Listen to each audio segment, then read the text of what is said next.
Good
evening, everyone. Am I audible? Yes, Yes, ma'am. good evening. तो कल की class में हम लोग series and parallel connection of SCR discuss कर रहे थे. Anyone who can tell me what do you mean by derating of an series connection or parallel connection of SCR? Derating का क्या मतलब होता है?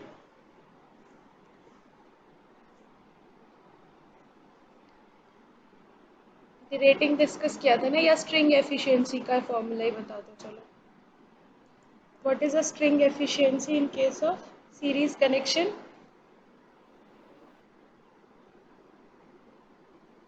Derating equal to the 1 minus string efficiency. Okay, so derating factor is equal to 1 minus string efficiency, right? So this can be either series, parallel, कोई भी. And what is the formula of string efficiency for series connection?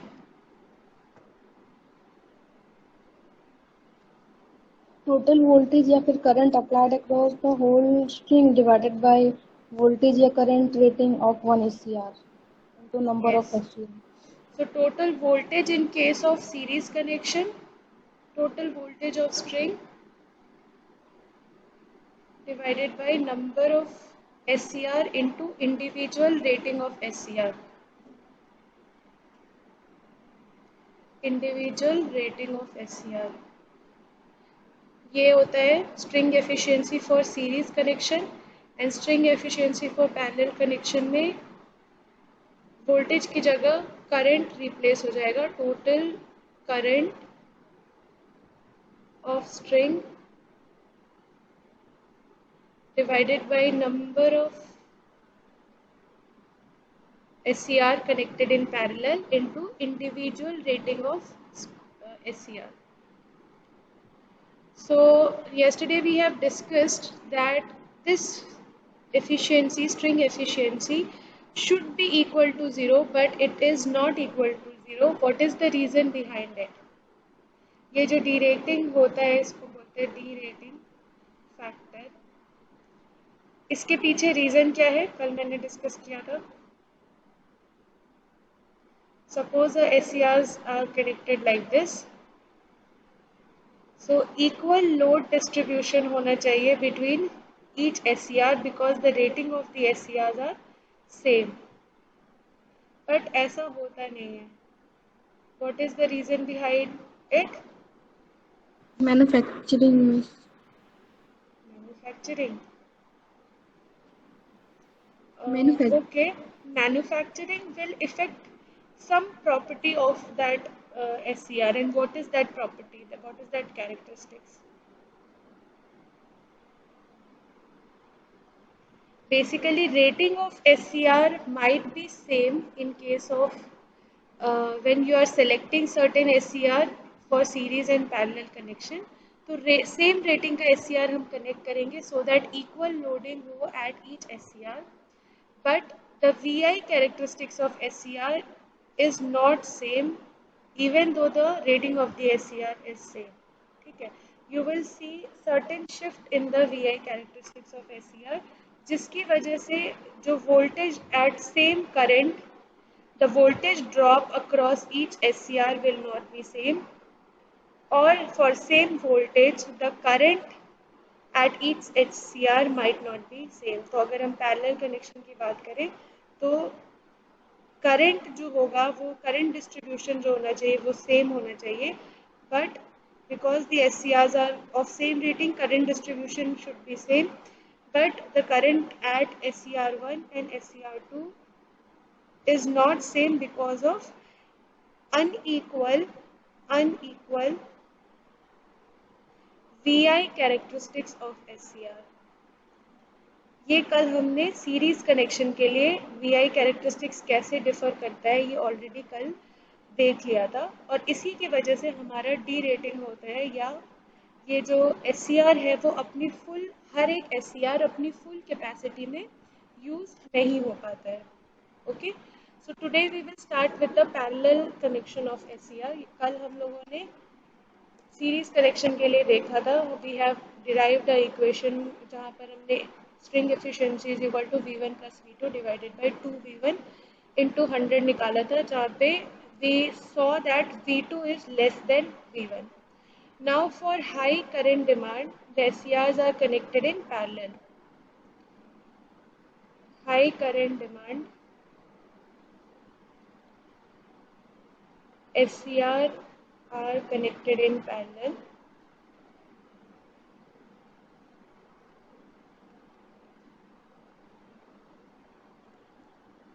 So suppose these are your SCRs like this.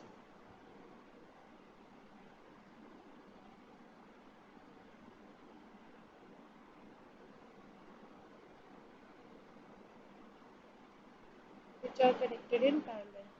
Okay. So the voltage across the SCR is Vt. Let's take the voltage across the thyristor is Vt, and I1, I2, I3 will be the current. Actually the current at each SCR should be equal, but वो equal होगा नहीं. ठीक है, so let the current rating of the SCR is same. Let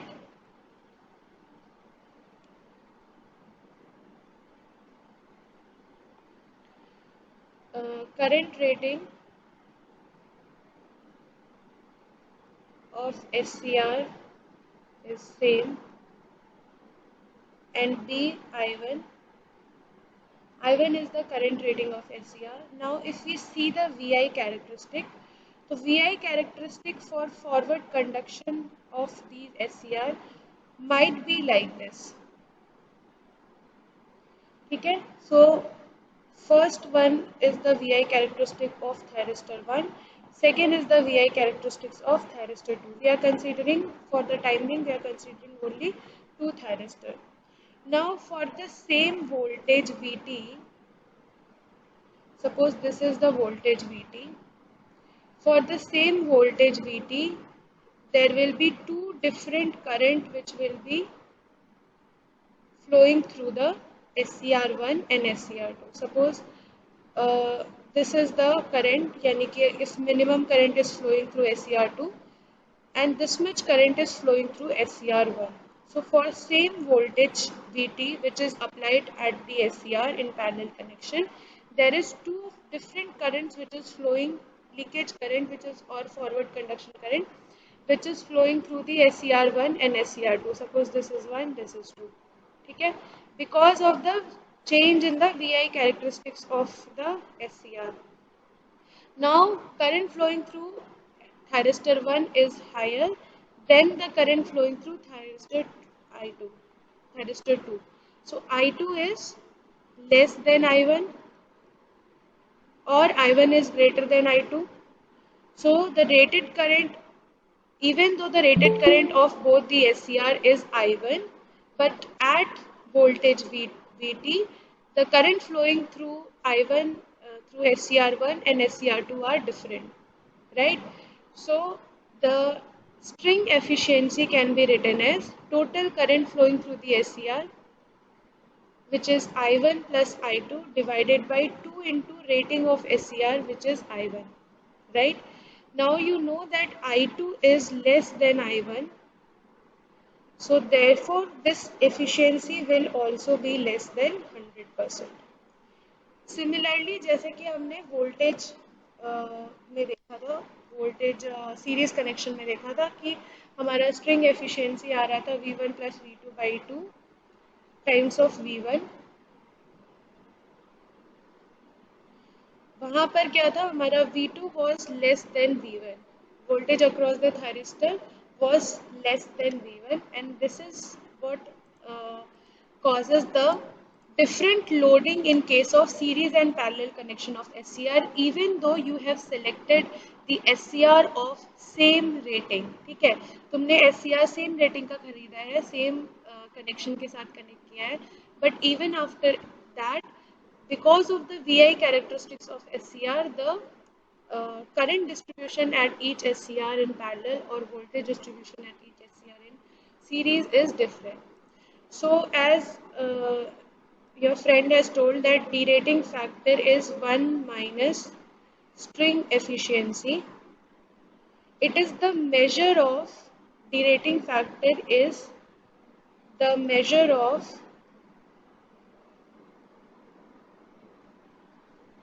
reliability of SCRs connected in string. Measure of reliability of SCRs connected in string. ठीक है, which SCR is being used at which capability, यही decide करता है हमारा derating factor. Basically derating factor should be, अगर हमारा efficiency 100% होगा तो derating factor should be 0. But derating factor 0 नहीं होता है because the efficiency is not 100% in case of series and parallel connection. ठीक है, so for rated current I1, both the SCR has the current I1, but the current through the SCR 1 is flowing as I1 and current to SCR 2 was flowing as I2. Now let us see a question on this concept of series and parallel connection. SCRs with rating, पीछे मतलब previous page देखना है. Ma'am यहाँ पे तो 3 SCR है, तो 3 के अकॉर्डिंग हाँ, तीन के अकॉर्डिंग भी लिख सकते हो, वो मैंने 3 बनाया नहीं है. You can take one more SCR, ठीक है, या इसके आगे ले लो सो दैट कि ये जो VT तुमने लिया है उसके अक्रॉस आ जाए. तो यहाँ पर एक और VI कैरेक्टरिस्टिक ड्रॉ कर सकते हो, सपोज दिस. ठीक है, इसको डॉटेड कर दो. तो अब जो ये VT के लिए जो इसके अक्रॉस करंट आएगा वो और ज़्यादा आएगा. ठीक है, I1, I2, I3, you can take it like this. Okay, is it clear?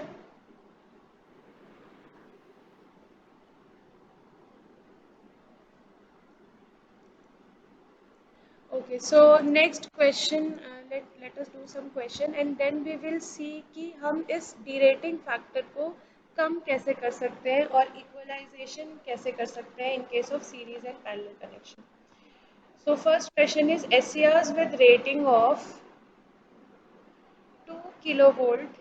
अगर सबके पास अपना पेन कॉपी नहीं है तो प्लीज़ लेकर के आ जाओ so that we can do some numericals in the class together.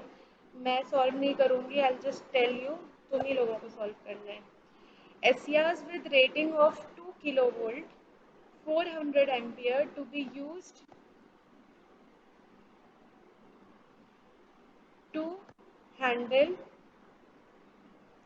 12 kilovolt and 2 kiloampere.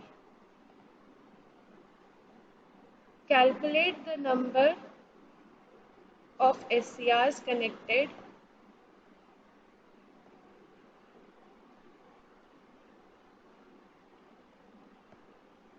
connected in series and parallel.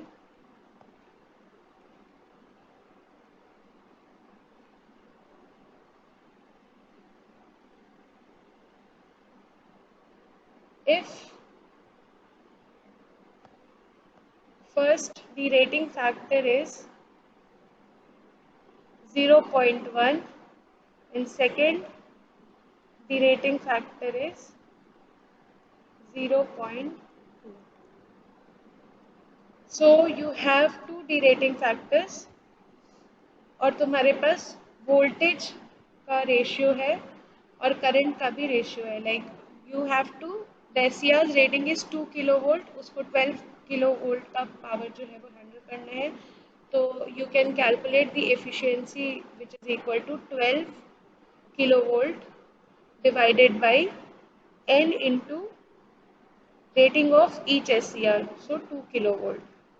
Kilovolt है तो 10 to the power 3 नहीं लिख रही हूँ मैं, it will get cancelled. The rating factor already दिया हुआ है 0.1. You have to calculate the value of n. निकालो कितना आ रहा है.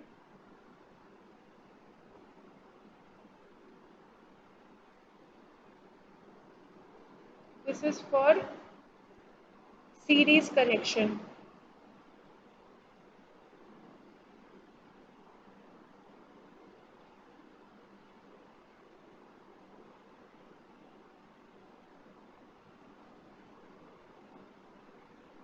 n की वैल्यू ns की वैल्यू कितनी आ रही है. The rating factor is equal to 1 minus efficiency. Efficiency लिख दिया है यहाँ पे 12 इंटू ns इंटू 2. ये द रेटिंग फैक्टर 0.1 दिया हुआ है. ns की वैल्यू निकालो कितना आ रहा है.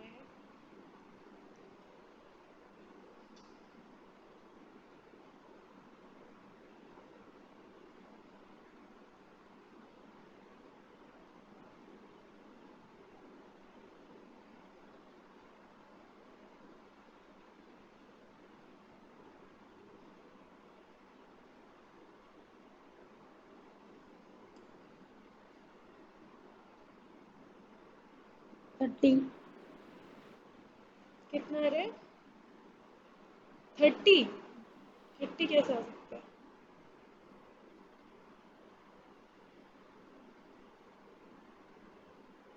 ns की वैल्यू आ रही होगी 6.68.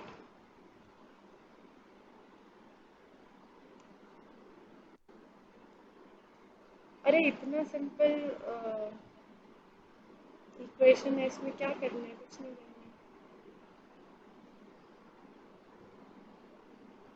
इस पूरे पोर्शन को उस तरफ लेके जाओ. 1 minus 0.1 will be 0.9. So this 12 divided by ns into 2 will be equal to 0.9. फिर ns into 2 will be equal to 12 divided by 0.9. जो भी आएगा उसमें से 2 से मल्टीप्लाई कर देना. यानी 24 डिवाइडेड बाई 0.9 की वैल्यू कितनी आ रही है.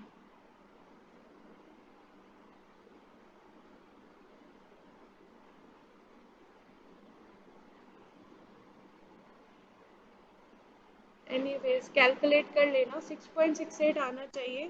सो if you are getting in decimal तो हमेशा n की value will be equal to greater number, greater than whatever decimal value you are getting. तो उसका जो round off in terms of higher digit होगा that will be your value of n. Similarly if DRF is 0.2 you can take 0.2 1 minus current की value हमको दी गई थी 2 kilo ampere. For second question current की वैल्यू में दी गई है 2 kilo ampere for parallel connection. Second part 2 kilo ampere, so 2 into 10 to the power 3 divided by n into 400 ampere. ठीक है. From here you can calculate the value of np and value of np will come. निकालो कितना आ रहा है.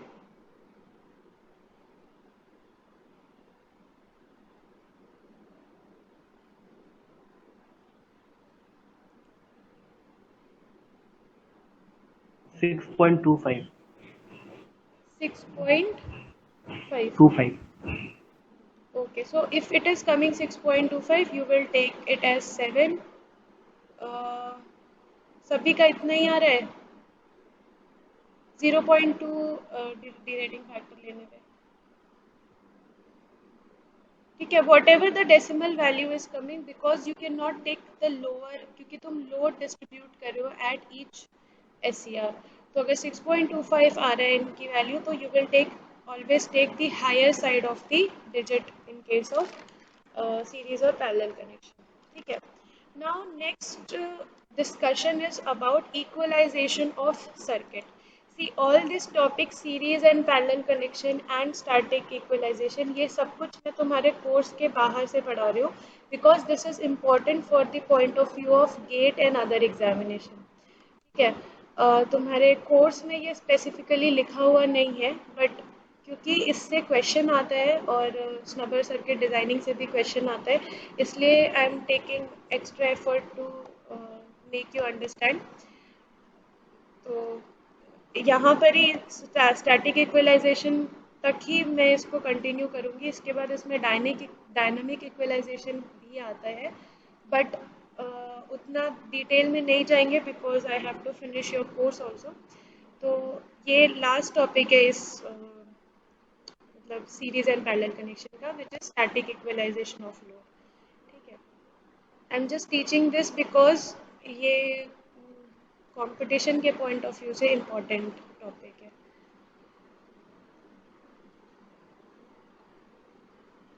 बाकी MOSFET और IGBT वगैरह से कोई खास क्वेश्चन आता नहीं है तुम्हारे कंपटीशन में, तो वो हम लोग थोड़ा जल्दी कवर कर सकते हैं।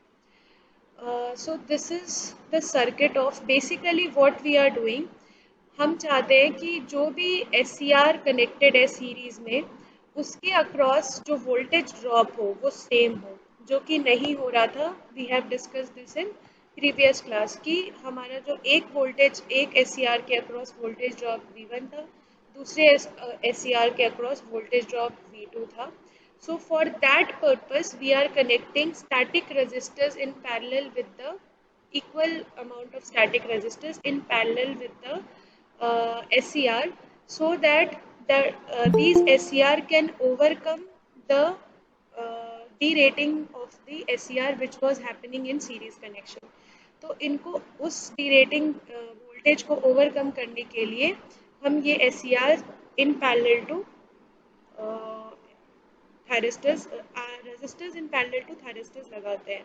So suppose this is thyristor T1, T2 and this is thyristor Tn, which is connected in series with the supply voltage of Vs for handling the supply voltage of Vs. ठीक है, now suppose current, there are few assumptions we will be taking for this. Assumptions are ID1 is minimum leakage current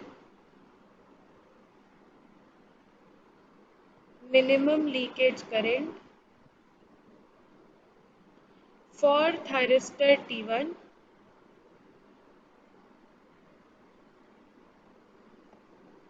ठीक है, यानी कि thyristor T1 is having maximum internal resistance, that is therefore thyristor T1 is having maximum internal resistance. And second assumption is ID2 is the maximum leakage current, assuming that thyristor T2 is having minimum internal resistance. Obviously अगर internal resistance ज़्यादा होगा तो leakage current कम होगा. अगर internal leakage current is the current which is flowing through the SCR when the SCR is under off condition. ठीक है, so considering that, let us draw the currents here. So this is your ID1, ये है हमारा ID2. Current through the resistor R is taken as I1 and current through resistor R, second R which is parallel in connection to T2 is taken as I2.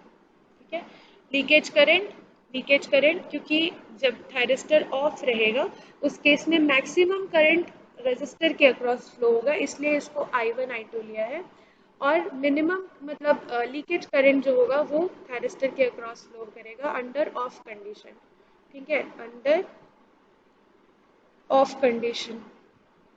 So off condition में जो leakage current flow होगा through the thyristor is taken as ID1 ID2 and the major current which is flowing through the resistor is taken as I1 and I2। ठीक है, now if we take junction A at this point, junction A at this point, ठीक है, तो from current Kirchhoff's current law, इस junction में number of currents entering to the junction will be equal to the number of current leaving the junction। तो देखो यहाँ junction को enter कर रहा है ये दो करंट और जंक्शन को लीव कर रहा है ये दो current. So you can right a equation using this eight junction A, using KCL, you can write ID1 plus I1 is equal to ID2 plus I2। ठीक है, तो यहाँ से ID1 at this junction ID1 plus I1 will be equal to ID2 plus I2। Now this can be rewritten as, we are deriving a equation for actually we are deriving a equation for delta ID। तो अभी हम लोग का ID1 minus ID2 से delta ID आएगा। Let us rewrite this equation। I2 is equal to ID1, I2 is equal to ID1 minus ID2 plus I1, right? Okay, so if we rewrite this equation, I1 minus common ले लेंगे तो ये हो जाएगा हमारा ID2 minus ID1। This is written as delta ID। So I2 is equal to I1 minus delta ID। This is your first equation. ID2 minus ID1 यानी कि the difference between the leakage current of second thyristor minus the difference the leakage current of the first thyristor। So this will give you I2 is equal to I1 minus delta ID। Now this actually हम क्यों ये सब कर रहे हैं, because हमें जब question numerical दिया जाता है तो उसमें हमको difference in leakage current mention किया जाता है, तो वहाँ पर हमें डेल्टा आईडी की वैल्यू हमें फॉर्मूला में डेल्टा आईडी होना चाहिए so that you can directly substitute the value of leakage difference in leakage current, इसलिए हम ये कर रहे हैं। ठीक है, now applying KVL in this circuit। Okay, let us consider this voltage across the first thyristor is VD1 and the voltage across the second thyristor can be written as I2 into R। ठीक है, इसको भी हम I1 into R लिख सकते हैं। There is some reason जिसके लिए हम ये नहीं लिख रहे हैं। So let us consider this as I2 into R, voltage across the second thyristor and voltage across the first thyristor as VD1। ठीक है, now ये अगर VD1 है, हमारे पास n number of thyristors हैं, so we can write this KVL equation as Vs is equal to voltage across the each thyristor। ठीक है, so using KVL equation,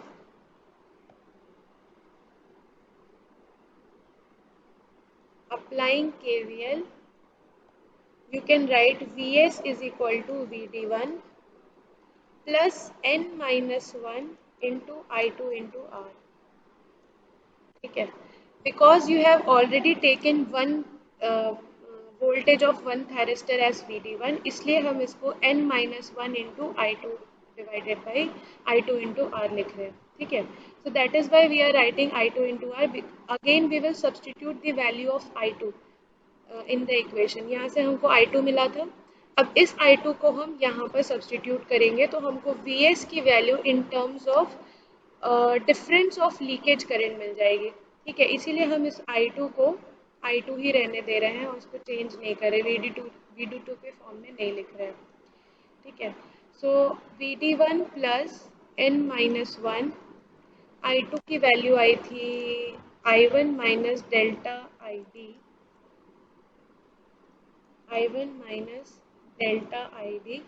I understand कि ये तुम लोग के लिए थोड़ा सा डिफिकल्ट हो रहा होगा, but go through it by yourself. एक बार खुद से भी पढ़ना, जब दोबारा पढ़ोगे तो थोड़ा और अच्छे से समझ में आएगा। ठीक है, VS is equal to VD1 plus, इसको पूरे टर्म्स को मल्टीप्लाई कर दो, n into I1 into R minus n into delta ID into R minus I1 into R plus delta ID into R. ठीक है, now we can write I1 into R as VD1, right, और यहाँ पर भी I1 into are है, ये इसको भी हम VD1 लिख सकते हैं। तो substitute I1 into R is equal to VD1, so you can write VS is equal to VD1 plus n into VD1 minus, इसको ले आओ यहाँ पर VD1 minus n delta ID R plus delta ID R। ठीक है, अब ये VD1 cancel हो गया, so your equation becomes VS is equal to n VD1, इसमें से minus delta ID into R हम कॉमन ले सकते हैं, तो माइनस डेल्टा ID R को कॉमन ले लो, so you will get 1 minus n minus 1। So delta ID into R को कॉमन ले लिया इन दोनों टर्म्स में से, so your equation becomes n minus 1। So now you can right the equation of VD1 from this equation. ठीक है, VD1 की वैल्यू इस इक्वेशन से और R की वैल्यू इस इक्वेशन से हम निकाल सकते हैं। सो VD1 और R बेसिकली हमको जो क्वेश्चन में पूछा जाता है वो स्टैटिक इक्वलाइजेशन रेजिस्टेंस R की वैल्यू पूछी जाती है कि अगर किसी भी सर्किट में there are n number of thyristors connected and the supply voltage is this much, so for static load equalization how much will the value of R which needs to be connected in parallel to the SCR। ठीक है, so basically our question is कि हम load equalisation करने के लिए किसी भी thyristor में, ताकि सब थायरिस्टर के अक्रॉस सेम वोल्टेज ड्रॉप हो when they are connected in series, we are connecting a resistance R in parallel to the thyristor। Now how will you derive this R, या how will you calculate the value of R? So all this derivation we are doing for calculating the value of R। ठीक है, so if you see from this equation जो अभी हमने last में derive किया, यहाँ से हम दो इक्वेशन बना सकते हैं, एक VD1 की value in terms of VS delta ID and R, और दूसरा हम R की वैल्यू निकाल सकते हैं इन terms of VS VD1 and delta ID। ठीक है, तो दोनों इक्वेशन हम यहाँ पे लिखते हैं, VD1 is equal to VS plus n minus 1 डेल्टा ID into R divided by n। Check कर लेना, यही आना चाहिए, और सेम इक्वेशन को यूज़ करके हम एक इक्वेशन VD1 की निकाल सकते हैं और दूसरी इक्वेशन R की निकाल सकते हैं। R will come as n VD1 minus VS divided by n minus 1 into delta ID। Now see I can मैं तुमको ये डायरेक्ट फॉर्मूला भी बता सकती थी और क्वेश्चन सॉल्व करा सकते थे, बट उसमें समझ में नहीं आता कि कैसे ये फॉर्मूला आया है, इसलिए ये सारा स्टेप बताया कि ये फॉर्मूला यूज़ करना है for calculating the load equivalization resistance.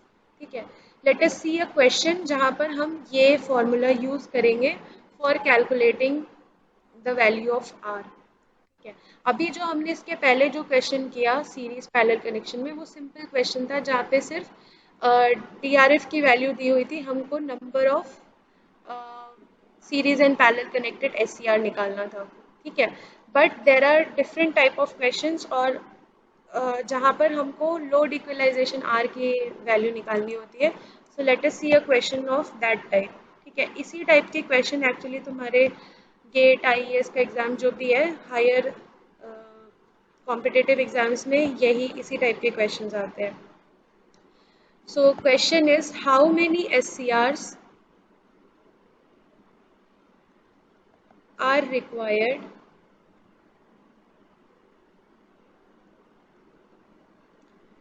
in series string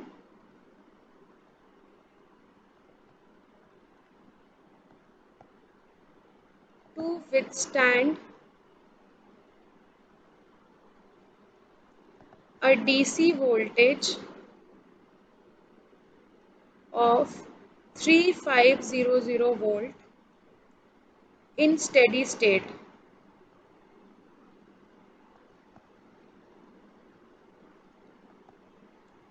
If the SCRs have steady state voltage, steady state जब भी बोले ना तो देखो ये हमने स्टार्टिंग में इसका टॉपिक लिखा था स्टैटिक इक्वलाइजेशन, ठीक है। दो तरह का इक्वलाइजेशन भी होता है, डायनेमिक इक्वलाइजेशन होता है, वो हम अभी डिस्कस नहीं कर रहे हैं।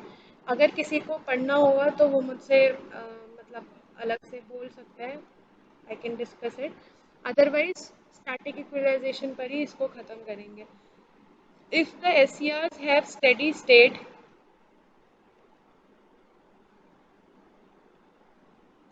voltage of 1000 volt,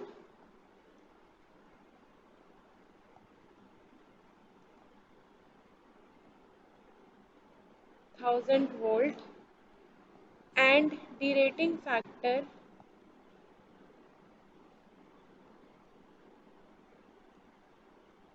of 30%, assuming maximum difference in leakage current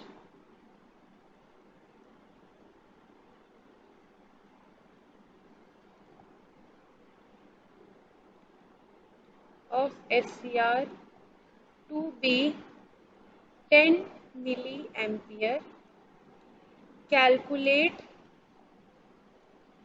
the value of voltage string resistance.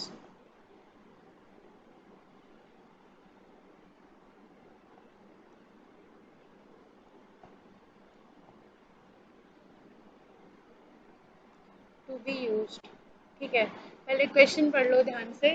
How many SCRs are required in series string to withstand a DC voltage of 3500 volt, यानी VS की value हमको दी गई है 3500 volt in steady state. If the SCR have steady state voltage of 1000 volt, यानी individual SCR की rating है 1000 volt. D rating factor दिया हुआ है 30%। तो first and foremost you have to calculate the value of number of SCR which are connected in series to withstand this voltage, right. तो हम पहले स्ट्रिंग एफिशिएंसी निकालेंगे। String efficiency is equal to 3500 divided by n into 1000, okay. So this will be your string efficiency, और derating factor हमको दिया गया है 30%, right. So 30 is equal to 1 minus string efficiency into 100, या इसको 0.3 लिख सकते हो, ठीक है, जैसा भी तुम्हारा मन। तो इसको ज़रा कैलकुलेट करो, n की वैल्यू कितनी आ रही है। Calculate for value of n, इसको सब्सटीट्यूट करो यहाँ पे और calculate the value of n कितना आ रहा है।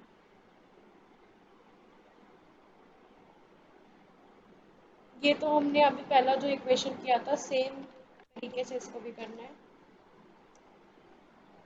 मैम आपका स्क्रीन शो नहीं हो रहा है। अभी ही नहीं हो रहा है कि पहले से ही नहीं हो रहा है? नहीं 5 मिनट पहले मैं क्लास कट गया था, फिर से ज्वाइन किया तो नहीं हो रहा है।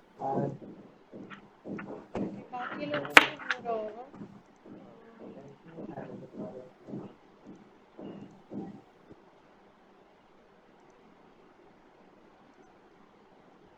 Okay, so this is the question. How many SCRs अब दिख रहा है? How many SCRs are required in series string to withstand a DC voltage of 3500 volt in steady state? If the SCRs have steady state voltage of 1000 volt and the rating factor of 30%, assuming the maximum difference in leakage current of SCR to be 10 milliampere, ये milliampere है. Calculate the value of voltage string resistance to be use. तो सबसे पहले तो हम number of SCR निकालेंगे. हमको डीरेटिंग factor दिया गया है, string efficiency is equal to this. So 1 minus string efficiency करके हम n की वैल्यू निकालेंगे. तो पहले बताओ मुझे n की वैल्यू कितनी आ रही है.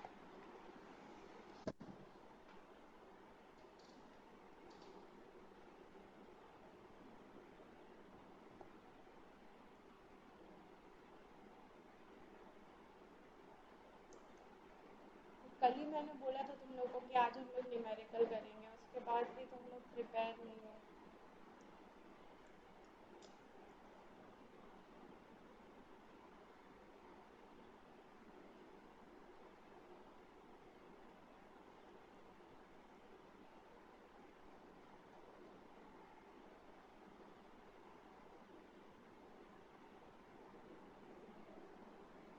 n की वैल्यू निकाली, कितनी आ रही है? सिंपल कैलकुलेशन है. 0.3 is equal to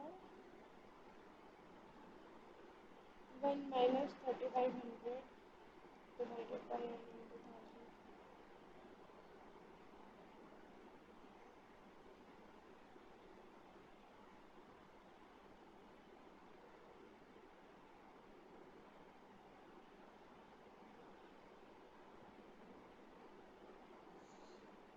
Already this is coming as 0.7. 1 minus 0.3 करोगे 0.7 आएगा. तो मुझे लग रहा है n की value is should be coming as 5. 3500 है ये. n की वैल्यू 5 आ रही है. इतना स्लो कैलकुलेशन करोगे तो कैसे एग्जाम दोगे तुम लोग? 1 मिनट भी नहीं मिलता एक क्वेश्चन के लिए. So R is equal to, अभी n की value, the first part of the question was calculate how many SCRs will be connected in series. तो यहाँ से हम लोग n की value निकाल लिया. Now second part of the question was calculate the value of voltage string resistance to be used when the leakage current, maximum difference of leakage current is 10 milliampere. So अब हम ये equation use करेंगे R की. ठीक है. अब हमको इस इक्वेशन में हमको VD1 यानी कि रेटिंग ऑफ SCR पता है, VS की वैल्यू हमको पता है 3500, ये पता है 1000, N की वैल्यू हमको मालूम है 5 है, और डेल्टा ID की वैल्यू दी गई है 10 milli ampere. So from there you can calculate the value of R. Directly substitute कर देंगे N into VD1 minus VS divided by N minus 1 into delta ID. ये हमारा फॉर्मूला है. डायरेक्टली सब्सटीट्यूट करेंगे 5 into 1000 minus 3500 divided by 5 minus 1 into 10 milli ampere यानी 10 into 10 to the power minus 3. इसको substitute करोगे are की वैल्यू तो देखो कितना आ रहा है. कोई कैलकुलेट कर रहा है? मुझे तो नहीं लग रहा है कोई कैलकुलेट कर रहा है. So basically R will be coming as 37.5 kilo ampere. ये already 10 to the power minus 3 है, ऊपर जाएगा किलो हो जाएगा. So R will be equal to 37.5 kilo ampere. ठीक है. So this is how you will be calculating the value of resistance which is connected in parallel to the SCR for load equalization purpose in case of series connection of SCR. तो ऐसे हम लोग R की value निकाल सकते हैं. Derive करने का टाइम तो तुम्हारे पास नहीं रहेगा इन केस ऑफ योर एग्जामिनेशन. हो सकता है कि फाइनल एग्जाम्स में ये सब आए तो वहाँ डिराइव कर सकते हो, बट अगर कॉम्पिटिटिव एग्जाम में आता है तो तुमको R का जो फॉर्मूला है वो प्रैक्टिस करके उसको रिमेंबर करना पड़ेगा और यूज़ करना पड़ेगा for this type of question. ठीक है.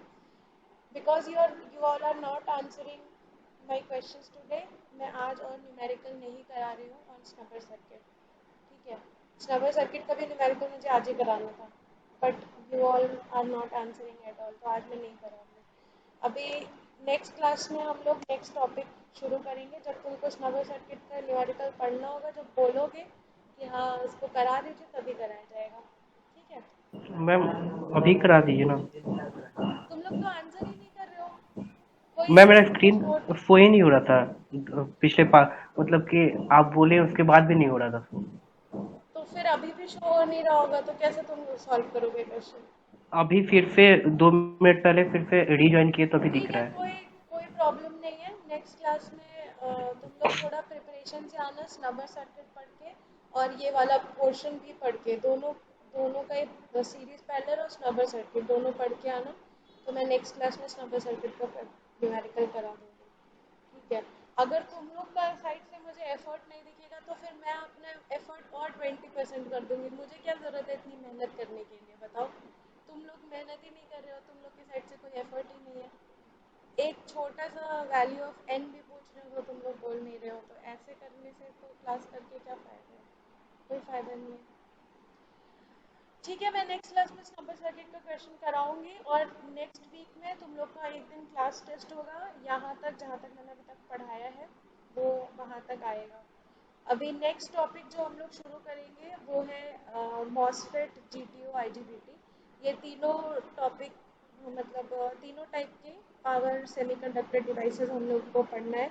And we all have theory in this, ठीक है। तीनों टाइप का जो ये डिवाइस है उसमें सिर्फ थ्योरी है, तो अच्छा होगा अगर तुम लोग थोड़ा बहुत बीजेटी क्या होता है, बाईपोलर जंक्शन ट्रांजिस्टर, जो तुम लोग ऑलरेडी एनालॉग में पढ़ चुके हो, अगर तुम थोड़ा बीजेटी पढ़ लोगे बिफोर हैंड, तो तुमको आईजीबीटी और मॉसफेट समझने में आसानी होगी।